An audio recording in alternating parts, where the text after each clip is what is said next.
ABC 3340 is your election headquarters. We have crews spread out all around Alabama covering the races you care about. We have team coverage on today's primary election. We begin with ABC 3340's Yasmina Alston live in Montgomery covering Roy Moore's bid for the open Senate seat. Yasmina? Right now here in Montgomery, we're at the RSA Activity Center. Dave, we're about 2 hours away from kickoff here at Roy Moore's watch party in Montgomery. If you look behind me, you can still see some of his campaign staff working to finish setting everything up. Now, about 30 minutes ago, I talked to someone with Moore's camp who says it is a watch party, but it is also a victory party for them, telling me they're feeling good and optimistic about tonight and what's to come for the country. We also talked about low voter turnout, which they say they were expecting, but say it could also work in their favor. We are expecting Roy Moore to arrive a little bit before 7 o'clock when things start to kick off, and we'll, of course, keep you updated throughout the night. Live in Montgomery, Yasmina Alston, ABC 3340 News. Well, ABC 3340's Lauren Walsh continues our team coverage. She's live in Birmingham. Lauren, you are covering Luther Strange's bid to keep the seat he was appointed to by former Governor Robert Bentley.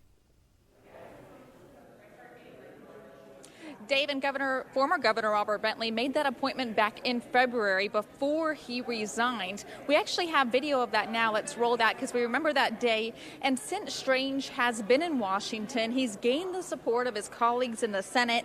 His campaign tonight tells me he's happy to have that support. One example of the support, Mitch McConnell's Super PAC spent $2.7 million in this race alone in support of Strange. And that's according to the watchdog group, the Center for Responsive Politics. Strange has also raised more money than any of his competitors in this race, a total of $3.2 million as of July 26. Now, back here in Homewood at the Aloft Hotel, Senator Strange is expected to be here around 7 o'clock, just as the polls close. About 150 of his supporters are expected to be here in this lobby right behind me as they're waiting to hear from him, and he is expected to speak as the returns come in. His campaign tells me they are expecting this to go into a runoff with a long list of candidates, and they say he is feeling confident today. Reporting live in Homewood, I'm Lauren Walsh, ABC 3340 News. And another Republican candidate hoping to fill Jeff Sessions' vacant Senate seat is Representative Mo Brooks. Brooks cast his vote this morning at Willowbrook Baptist Church in Huntsville. Our team coverage continues now with ABC 3340's Andrew Donnelly. He's covering the Democratic candidates vying for that open Senate seat. Andrew, how's it going? Well, we're here at 5 in Lakeshore right now where Doug Jones' campaign is going to watch the numbers come in a little later this afternoon. Now you can see people are slowly filing in here, but basically empty as of now. Jones, of course, well known for his part in the prosecution of the two Klansmen in the 16th Street church bombing where 4 young children lost their lives. Case and says he wants to continue with that commitment for the people here in the state as a U.S. Senator. I spoke with Jones a short time ago where he told me he's currently plaguing our society that he believes he would be willing to fight against. A few of them are living wages and affordable health care, basically just a fair deal for the people, as he put it. Because of those issues he's talking about and the recent changes we've seen in them, he believes that a new vote is coming with the people very soon. Guys, tonight's final message from the Jones camp. Come December 12th, we will have a new United States Senator from Alabama, and he will be a Democrat. No runoff for Doug Jones. He will head directly to the general election in December. One of his platforms is justice. He's well known for working to prosecute the men behind the bombing that killed 4 young black girls in the 16th Street Baptist Church bombing. He applied that to his campaign strategy. Now, I've got Mr. Jones with me now. If you could, talk to me about your past prosecution and your plan forward to use justice for Birmingham. You know, I had hoped that we had moved past, the Klan and neo-Nazis. Obviously, we haven't. We're going to bring the same passion that we took to those trials in which we convicted those old Klansmen. We're going to bring that same passion to the issues of economics because, justice is more than just criminal justice. It's about social justice. It's about economic justice. On the Republican side, it's headed to a runoff. Our team coverage continues in Montgomery, where ABC 3340's Yasmina Alston is with Republican candidate Roy Moore's camp. And Yasmina? Now, Judge Moore gave his speech here about 10 or 15 minutes ago, and the mood was definitely a good one. He was excited. He talked about some of the things that he hopes to do if he does win after that runoff election. And, of course, the supporters cheered and filled the front area. Some of them are still here showing their support for him. Now, Moore will be facing Strange, who was endorsed by President Donald Trump on September the 26th. And Lauren Walsh continues our team coverage in Homewood at Luther Strange's campaign. Lauren? Hey, Yasmina, yes, we're here in Homewood where Luther Strange just addressed his crowd of supporters. We actually just changed locations because this is where he's about to come answer questions from reporters. But his message to the crowd was simple. He thanked President Donald Trump for his support. He thanked supporters and his wife and family for their support that helped him get to this point. He told his supporters that now is the time they're going to have to keep campaigning. They're going to have to go back to the polls. He says he needs their prayers. He said it was time to double down. So, of course, going to the runoff with Roy Moore, we did see Senator Luther Strange have the support from Washington with the president's endorsement, with support financially from Mitch McConnell's super PAC, the Senate Leadership Fund. We expect to continue to see that support through the runoff. And again, we're about to talk to him in just a couple minutes, and I'll be tweeting throughout his entire conversation with us. So follow me on Twitter at Lauren Walsh TV. News. Good afternoon, I'm Pam Huff. We are about to go live to New York City for a news conference that is being held by attorney Gloria Allred. Gloria Allred says that she has a woman with her who claims that Alabama U.S. Senate Republican nominee Roy Moore sexually assaulted her when she was a minor here in Alabama. Mr. Moore reached over and began groping me and putting his hands on my breast. I tried to open my car door to leave, but he reached over and he locked it so I could not get out. I tried fighting him off while yelling at him to stop.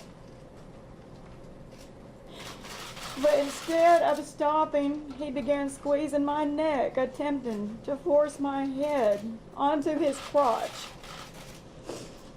I continued to struggle. I was determined that I was not going to allow him to force me to have sex with him. Is there right now. Let's listen to what he has to say. I want to address what's been brought out on television today by Gloria Allred and a client that she has about things I allegedly did. I want to make it perfectly clear. The people of Alabama know me. They know my character. They know what I've stood for in the political world for over 40 years. And I can tell you without hesitation, this is absolutely false. I never did what she said I did. I don't even know the woman. I don't know anything about her. I've been married to this man for 32 years. We've been together for 33 altogether. He has never one time lifted a finger to me. He is the most gentle, most kind man that I have ever known in my life. He's godly. He's loving, and everybody in this community knows it. These are our church members, these are our family, these are our friends, these are people that know him just like I do. These things are false, and it's ugly. It's the ugliest politics that I've ever been in my life. Thank you. Judge Moore, Beverly Young Nelson says she'll testify under oath. Will you do the same? Former Judge Roy Moore. So Judge Roy Moore now walking back into the volunteer fire station here in Gallant. We're in Etowah County in Gallant, where Roy Moore lives. You heard him say about the newest accuser today that he says he did not do what she's saying. She said earlier with her attorney she's prepared to testify under oath. I just asked Roy Moore if he's prepared to do the same. He walked away. He did not take any questions after his statement. But you heard him again denying these latest accusations, the fifth accuser now against Roy Moore that came out publicly that we heard today out of her news conference in New York.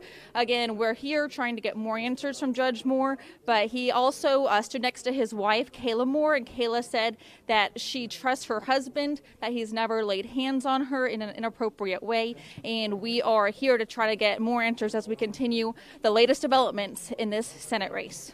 The big headline here from that news conference, and really it was just a statement, was that Roy Moore said that he does not know that woman.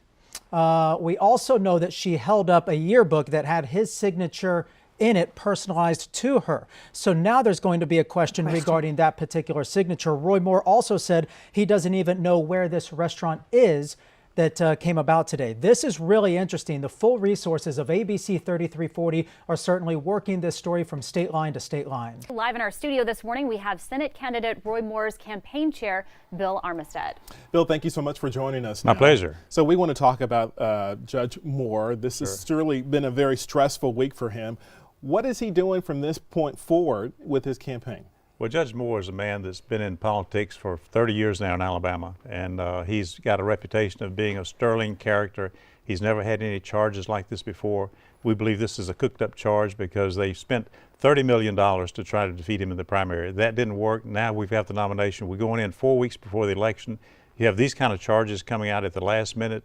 They're false. Judge denies them emphatically. He does not know these women. He's not had these kind of relationships with these women. And when you see Gloria Allred parading out an individual like she did yesterday, this is the same old, same old. She does this over and over and over again. She gets paid a lot of money to do these kinds of things. Now, I don't know these people. The judge doesn't know these people. And I'm telling you, this man has got a lot of character and integrity. He's been in public service for over 3 decades now. I've known him for over 2 decades. I've never seen anything in his life that would indicate that he would do anything like this. So the people believe in him in Alabama, I believe. And I think they're going to go to the polls and elect him because they got a choice between a very liberal Democrat and a very conservative Republican, and a Republican that has never had any kind of charges like this cooked up against him until here at the last minute right before the election. We know one of the accusers last night, the 5th accuser to come out to say these allegations against Judge Moore, said that she would be willing to testify under oath about these allegations. Is Roy Moore willing to testify as well? We'll see how all this plays out. We know for a fact that he does not know her. He did not sign that yearbook that she produced that had his name in it. It's fictitious. So what we need to do is just take a deep breath, let the facts come out. There's a lot of investigation going on now about who these people are, what they've done, why they're doing it. And the people believe in Roy Moore, and I believe they will continue to support him in this election. Mounting pressure from Republican senators, particularly the Senate Majority Leader, saying that even if he is elected, that they may even vote to expel him. How does he handle that pressure, and what does he say to the Washington elite? Mitch McConnell and the established Republicans in Washington would love to have a Democrat in this seat as opposed to Roy Moore, who's going to shine the light of day on the way they've been running. But how does he work with him if he is elected then? Well, I think what you'll see is politics has a way of changing and moving around. When things happen like an election, you get people together, they start working together. They don't want him up there. They spent $30 million to keep him out in the primary. But I believe he will go there. He will work with them. He will be a conservative voice for Alabama, and he will not allow people to tear down individuals like they're trying to tear him down. He will speak for the truth, and the integrity of the man is established and has been for decades and will continue to stand. New developments in the Roy Moore campaign scandal. 3 more women now coming forward accusing the Republican candidate of sexual misconduct. The total now up to 8. Roy Moore's campaign is now asking supporters to report any contact they have with members of the media. ABC 3340 Stephen Quinn joins us now live this morning. And Stephen, Moore is asking supporters to fill out a form on his website. That's right, Sarah. National media attention for this case has only intensified in the last couple of days. And what was made clear in yesterday's press conference is that the Moore campaign plans to fight back against a lot of those accusations. And this is part of that. This is what it looks like on your website. You mentioned that form that they're asking people on the campaign to fill out. This is what it looks like. It promises a quick response. Moore's opponent, Democrat Doug Jones, says that he is staying focused on his own campaign.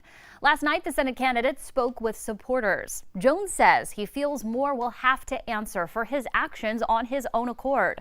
But he does believe those accusers across this country have said that it seems to me that the statements made by the women up in Etowah County have much more credibility than the denials, whether it's by Roy Moore himself or his handlers. Jones and Moore face off December 12th. Right now, we are awaiting what is being called a news conference by the Roy Moore campaign. Let me take you to where we are. This is the Alabama Republican Party headquarters. It is located on Lorna Road in Hoover. As you can see, obviously the microphones are there, reporters are there. What we are waiting for is this. We expect to hear from Birmingham attorney Philip Jauregui, who is going to be speaking on recent allegations against Judge Moore. He is Judge Moore's attorney. We do not know if Roy Moore is even going to be there. We are assuming, since he is not the one speaking, that he will not be.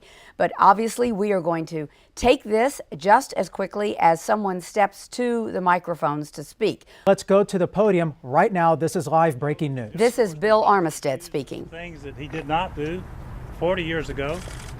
This is a campaign, so you can expect most anything to come out, but you know, we can't just stand by idly and let false charges go without some answering. We've had a lot of people tell us different things about some of these stories, and we're checking them all out. But one thing I can tell you is we do have some information that we're going to share with you today, and we know that you're going to share it with those folks that you're communicating with about some of these charges. I am Bill Armistead, chairman of the campaign for Judge Moore, and I want to introduce to you Philip Jauregui, who coincidentally was chairman of Judge Moore's campaign for Chief Justice back in 2000. That's right. He's an attorney, and he is representing us in this case, and I'd like now to turn this over to Mr. Jauregui, and he'll make some comments. Thank you, Bill. Appreciate y'all being here today. This is very important. Of course, there have been some serious allegations, and we really appreciate the media and what you guys do to help get the word out and spread the truth. Just as an aside, I've known Judge Moore for 24 years. When these allegations came out within the last week, it was incredibly painful for him, for his wife, his mom, his daughter, grandchildren. During the press conference that Ms. Nelson and Gloria Allred had on Monday, they both said that Ms. Nelson, after the allegations, had never seen nor had any contact with Judge Moore. As it turns out, in 1999, Ms. Nelson filed a divorce action against her then husband, Mr. Harris. Guess who that case was before? It was filed in Etowah County, and the judge assigned was Roy S. Moore, Circuit Judge of Etowah County. There was contact. Judge Moore signed an order in that case as well, and we'll talk about that in a minute. We've also had a handwriting expert looking at the evidence that was submitted. You may remember on Monday, Ms. Nelson and Ms. Allred, in support, really the only piece of evidence they had in addition to the allegations was a yearbook where they claimed that it had been signed. And they said very specifically, look back at what they said. Everything on that page they said was written by Judge Moore. Now, Judge Moore not only has denied everything she said before, but now flatly denies that. And he says it's not true. We have a handwriting expert, that's looking at those. But here's the problem. A handwriting expert can't look at a copy on the internet, right? They've got to look at an original. So right now, Trent Garman, our attorney, has sent a letter, or is sending a letter, to Gloria Allred demanding that the yearbook be released. We'll send it to a neutral custodian who'll keep chain of custody, and our professional expert will examine it. And we'll find out, is it genuine or is it a fraud? There are a couple things also that you need to know. I'm not going to go into everything that's on that paper because, again, we need to have our handwriting expert draw some conclusions. I'm not going to draw them today. And finally, we demand that you immediately release the yearbook to a neutral custodian so that our expert, you can send your expert as well if you'd like to, so that our expert can look at it, not a copy on the internet, the actual document, so that we can see the lettering, we can see the ink on the page, we can see the indentations, and we can see how old is that ink. Is it 40 years old or is it a week old? I want to get right to our political expert, and that's going to be Lauren Walsh. Lauren, you are at the news conference. Can you hear me? Are you dialed in yet? Can you explain the paperwork that was handed out as well, please? I do have it, and they were talking about the handwriting. They say that Nelson had said she did not know more, but this is the the divorce complaint where it shows it was Beverly Harris was her name then, and it has a divorce complaint, and it's signed by Judge Moore in Etowah County. If Chris McCauley, my photographer, can zoom in on this, I can show you where Judge Moore signed it on the last page. This is what campaign chairman Bill Armistead just passed out, and this is what they're talking about. You can see after Roy Moore's signature, you see this little D. And this was a major point that Attorney Jarecki was trying to make in this news conference, where he said in the yearbook signature, it has Roy Moore, DA, after it. And they're saying that Roy Moore does not remember signing DA after his name. And they're saying this is maybe where that DA came from. So you can see this DA here. It does look quite different than the DA that was posted in the yearbook. Roy Moore's attorney right there talking about the signatures, a side-by-side view right there for you. The first photo is from the yearbook that Roy Moore allegedly signed. Now, the second picture is from Beverly Young Nelson's divorce papers. You can see there is a middle S initial on the official documents. And minutes ago, we heard from Democratic nominee Doug Jones. Jones said they're going to keep focusing on the issues which will be their path to victory. This after a poll conducted by the National Republican Senatorial Committee finds Jones leading Moore by 12 points, 51% to 39%. Alabama U.S. Senator Richard Shelby left no room for doubt about where he stands on Roy Moore's candidacy. I will not be voting for Judge Moore. I'm not sure who I'll vote for, but it'll be somebody we'll be proud of.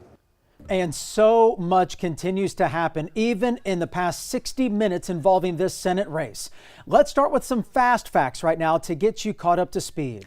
A short time ago, ABC News reports several additional women have now come forward with sexual misconduct allegations against Roy Moore, bringing the total now to 8. Today, Moore's campaign, through his attorney, demanded Beverly Nelson and Gloria Allred release the yearbook in question to have the handwriting analyzed, claiming Moore's signature could be fake. Allred released her own statement calling on members of Congress to have Moore testify under oath. Doug Jones held a news conference simply saying he is focusing on the issues. And tonight, well-known Alabama lawmakers weighing in who they want and don't want to win this race.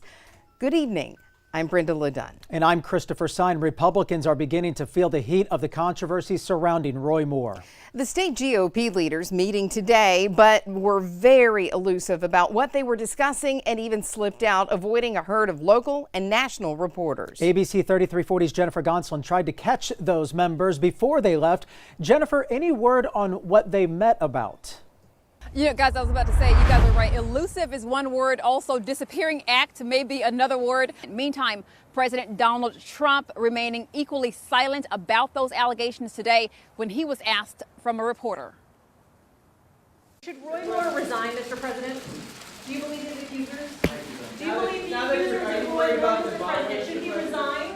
And in another twist for you this evening, ABC 3340's Pam Huff was called tonight as part of a poll. She tweeted out about it saying, quote, "New poll being done tonight asking about Mo Brooks and Del Marsh as possible write-in candidates for the U.S. Senate race. These possible candidates described as independent but caucusing with Republicans." And our team coverage continues with Moore's opponent, Doug Jones. Jones spoke briefly today about the mounting allegations against Roy Moore. ABC 3340's Patrick Thomas was there. Patrick, Jones seems to be keeping the same tone throughout these accusations. Well, Chris and Brenda, exactly. Jones says he doesn't have to respond. His opponent has his hands full. All he wants to do is worry about winning an election. Really no response, that I need to make. That's not an issue for me. We're staying in our lane. We're focusing on our issues. It's a problem that he's going to have to deal with. Doug Jones says he's letting Judge Roy Moore implode on his own, walking into a room to a planned women's action group to say this. We're going to make this happen. Not commenting directly on the growing amount of accusers against his Republican opponent. Our issues are what we believe is going on for the people of this state. At the end of what they called a news conference with faith-based leaders, they had a time for a Q&A with Moore, but they tried to limit questions to anything that didn't include the allegations. Well, the issue on all the reporters' mind, including myself, we wanted to ask about these allegations, so Moore left in silence, didn't answer any questions. A lot of us, we reporters, we tried to follow Moore into the hallway, but he left out the back door. Well, that's when a lot of the supporters who spent about 90 minutes talking in support of Moore began kind of a heated exchange with reporters, getting mad at reporters for wanting to ask about these allegations, calling us fake news from the swamp, and, you know, really just trying to let us know they were not happy that we wanted to ask about these allegations. We played part of this clip for you at the top of the 4. Now listen again to a full unedited clip of this exchange. Answer those questions. Because he's running for the United States Senate. He's running for the United States Senate. We have a right to ask the reason why we had put this thing together. That's totally dismissive. And why did you ask the questions when we did not permit you to ask those questions? Because it's the question. I looked at you and said what the judge would say. You refused to stop your abuse. Asked and answered again and again. He could answer that question 1,000 times. And if 1,000 accusations were made, he could answer every one 1,000 times. And you would prove yourself a liar. Look at his face. We established for you to come in and to record our conference. You failed to abide by the rules. Look at your face. You come in and you're mocked and you're scorning everybody. You think Alabama is just some place where there are a bunch of hayseeds and nobody cares, sir. Oh, yeah. Okay, no, sir, I'm an Alabama reporter. So in another clip that I have on my Twitter account right now, I actually asked one of these supporters, I said, look, you're calling us all reporters from the swamp, but I'm actually an Alabama reporter. I live here in Birmingham, and I haven't been able to ask the U.S. Senate candidate questions, and that's a concern. And to that, he dismissed my concerns and basically blamed the media for Roy Moore's lack of availability to ask any questions. And gentlemen, when you look at those numbers, are we about ready to call this race? It has stayed at that point. Well, I don't know that we're ready to call it yet, because we've seen these numbers. It's been kind of like the race up until this point. It's almost like a roller coaster ride, and it looked like it was really widening out for Moore just a few minutes ago, and now it looks like it's closed back some. And again, we just don't know where these are. I mean, Jones had nowhere to go but up because he had low name ID. Although he had a successful career as a U.S. attorney, he had to reach out and personally get to know people, whereas Moore was a known quantity. Look at that, gentlemen. Wow. The first time tonight, the two are tied. Wow. 49%. Again, we back to who's reporting, right? Who's reporting? We both said it. We both said, as Jefferson County come in, as Jefferson County come in, as Jefferson County come in. Look at that. The 49% for each of the candidates, 2% write-in vote. We may have to count those write-in votes after all. 2%. That's big. Let's go to Lauren Walsh, who is standing by now at Roy Moore's headquarters. Lauren, are you seeing the same numbers that we are seeing? We are, Pam, and you may hear a patriotic song behind me. That's because there's been a number of musical acts, some live performances here at the Roy Moore election night party tonight from some of Moore's supporters. Now, we did see Moore enter the room already tonight. He walked across the front row of supporters, greeting them, taking some pictures, did not address the crowd with any kind of speech yet, and then went back to the back room where we understand he's monitoring the results as they're coming in tonight. There have been some reports that Steve Bannon was in this room tonight. I have not actually seen him yet, but he has been one of Moore's strongest supporters. Former White House chief strategist hosted a rally with Moore last night, his election eve rally, as they energized their base. So again, a crowded room here in Montgomery, and there is a lot of excitement in this room, and they are hoping that Moore wins the race tonight. Pam? Now to Doug Jones' headquarters here in Birmingham, where they are awaiting the results tonight as well, and our Andrew Donnelly is there. And Andrew, I bet I'm not there, but I bet a shout just went up when they realized that this race is now tied at 49 apiece. Here's the thing. So I heard you say that earlier. Right now, all we're seeing here is Moore at 49.9, Jones at 48.6. But those numbers, I saw a woman gasp whenever it came that close. So even just having that close of a gap, people are very excited here. Those numbers have not switched, so I'm just waiting to hear the crowd cheer when that does happen, because I know a lot of people are optimistic out here. But the Associated Press has declared Doug Jones to be the winner of this Senate race. Just a quick look in. They're just now hearing the information. Big news here, obviously. Right now, you're hearing it live.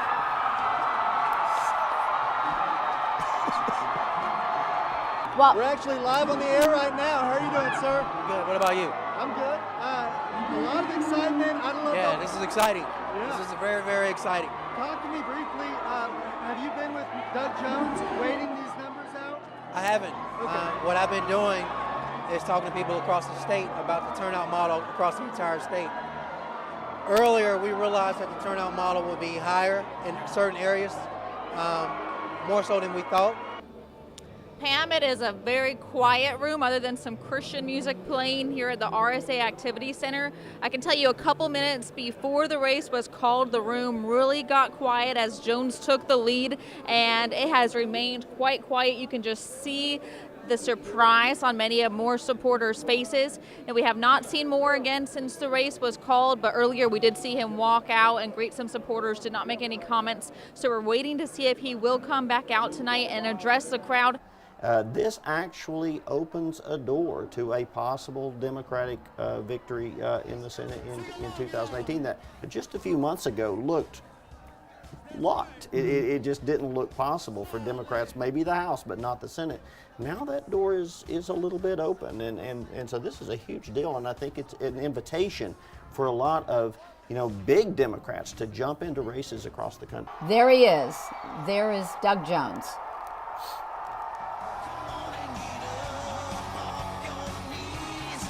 Well, Doug's a few minutes away from 10 o'clock. If he doesn't win, we'll have flashbacks of the Bush election, right? Absolutely right. The confetti is falling, let's put it that way. 5 weeks, I'll never forget.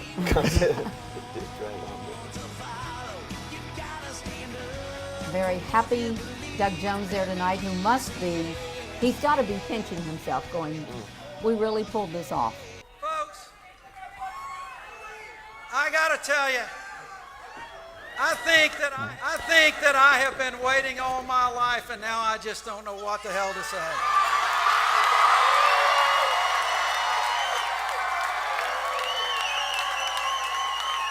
Let me, if you will indulge me, I have said throughout this campaign that I thought that December 12th was going to be a historic day.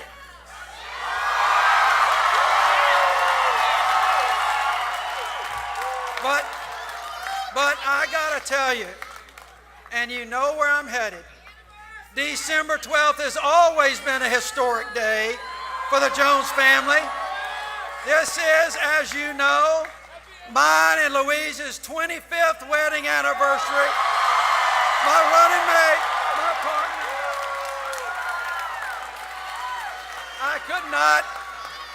I could not have done this without her. I have always believed that the people of Alabama had more in common than to divide us.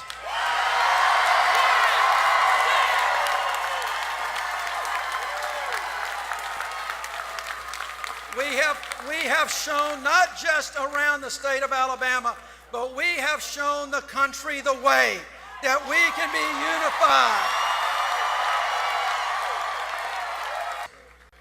Folks, we have come so far.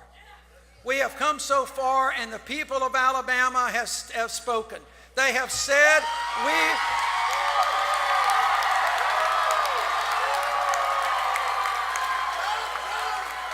they have said to each other that this, I have said from the very beginning, this campaign has never been about me. It's never been about Roy Moore. It has been about every one of you and your sons and daughters. We've tried to make sure that this campaign was about finding common ground and reaching across and actually getting things done for the people. So I have a challenge. I have this challenge to my future colleagues in Washington. Don't wait on me. Take this election from the great state of Alabama.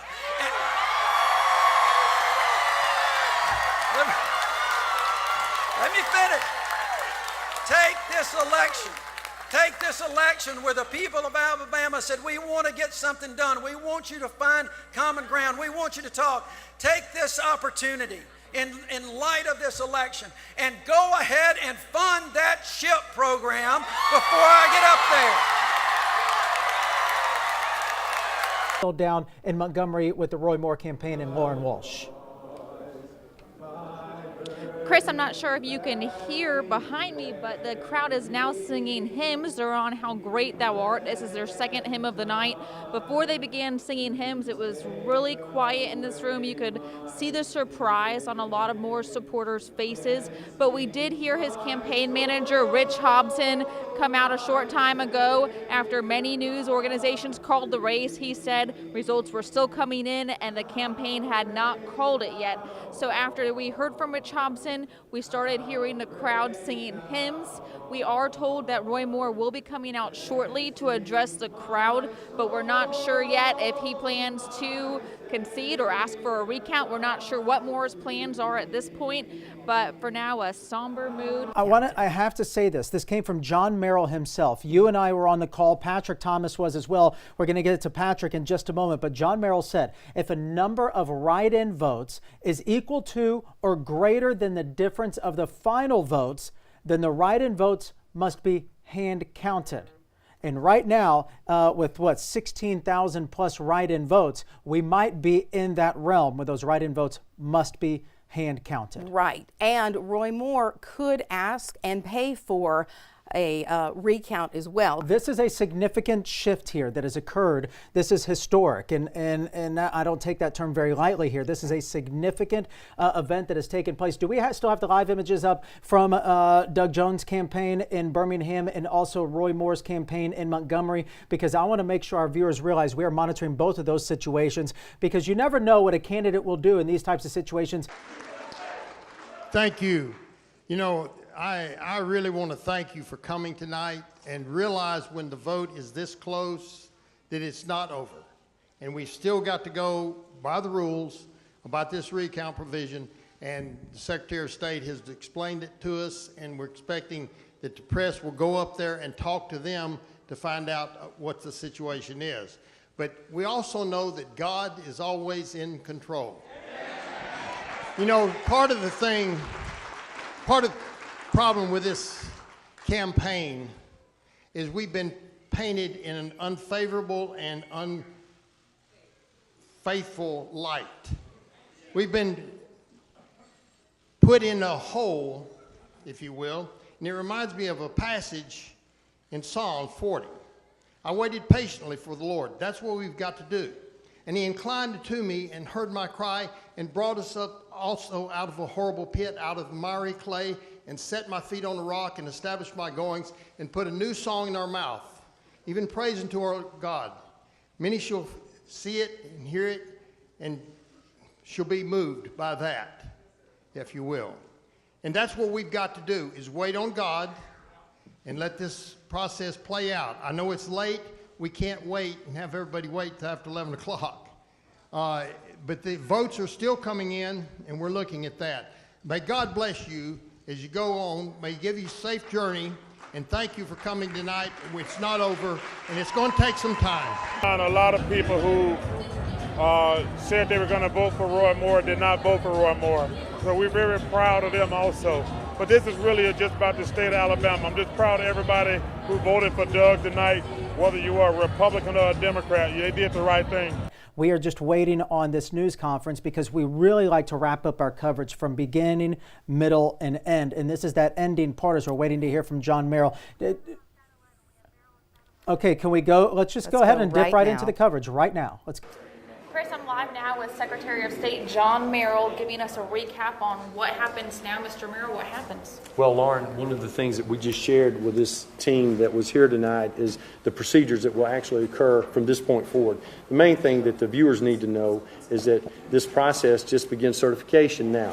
There are a number of things that need to take place at the local county, including the checking of the write-in votes, checking of provisional votes, checking of UOCAVA, military overseas votes, and all of those need to be confirmed next week on the 19th. They need to be offered to our office no later than the 22nd. Confirmation and certification will begin on the 26th, no earlier than the 26th of December, no later than the 3rd of January. Right now, does it appear there will be a recount required? it does not appear that there will be an automatic recount that would be required by law. However, any person with standing can request that a recount actually occur, and as long as they pay for it, it will occur according to the Code of Alabama. All right, a moment in time worth noting. It happened on the floor of the U.S. Senate. Two former vice presidents stood beside two new senators as Vice President Mike Pence administered the oath of office to each. One of those senators, of course, Alabama's Doug Jones. Jones became the 49th Democrat in the Senate. Now, Doug Jones is giving himself one day to just sort of enjoy his new office before he walks into the chamber and gets down to work. ABC 3340's political reporter Lauren Walsh is in Washington, where, Lauren, you had an opportunity to sit down for a one-on-one interview with Senator Jones. He knows he is walking a tightrope. He was sent there by an extremely thin margin of voters who expect him to do what he promised, and that is to reach across the aisle and to learn to compromise to get the job done. And Pam, Senator Jones is staying consistent with his message of trying to find common ground. He knows he's representing a state where Republicans have a stronghold, and he says he wants to keep talking with Alabama voters. He knows there won't be agreement on every issue, but he believes there will be common ground and agreement on enough issues. Now, we sat down with Senator Jones in his new office this morning for a one-on-one interview, and he showed us a special part of his attire, cufflinks from the late Howell Heflin, who Jones considered a mentor. Heflin was the last Democrat to hold this Senate seat. After law school, Jones worked as a staff counsel to the Senate Judiciary Committee for Heflin. Jones will be using Heflin's desk in his Senate office, and he plans to use his approach of working across the aisle. He was a very special person. I miss him a lot. He would have been all into this campaign. He taught me so much, and we used that during this campaign. When I talk about reaching across the aisles, and I talk about listening to people, that's what he taught me. And it was a time in the Senate that I think people did that a lot, and that's why they got so much done and had so much respect for each other. So I'm hoping I can bring that. I'm going to channel that back to this office in his seat. And that reaching across the aisle may begin soon. Jones tells me that he believes the immigration deal will take compromise. And I asked him what he thinks about including money for the border wall in this deal. Hear what he said coming up in the next half hour. Lauren, before we let you go, though, we mentioned a moment ago that Vice President Biden, who of course stood behind and beside of Doug Jones, was there today. I understand you also got an opportunity to ask Biden about the possibility of less partisanship in the Senate. I did, Pam. I talked with the former vice president about Jones' promise to try to be an independent voice. Here's what he had to say. Do you think he can accomplish that in this day and age with so much partisanship? I did. And I'm proud of it. Look, the people of Alabama and the people of the United States don't want us to come up here and have a tongue war. They're so tired of the dumbing down of political debate. They're so tired of the meanness and the pettiness of political debates. People are looking for leadership. Doug can provide it. And we'll have much more from the nation's capital coming up on the news at 5 and 6, including how Senator Jones plans to work with President Donald Trump. Lauren Walsh, we will be listening for your reports.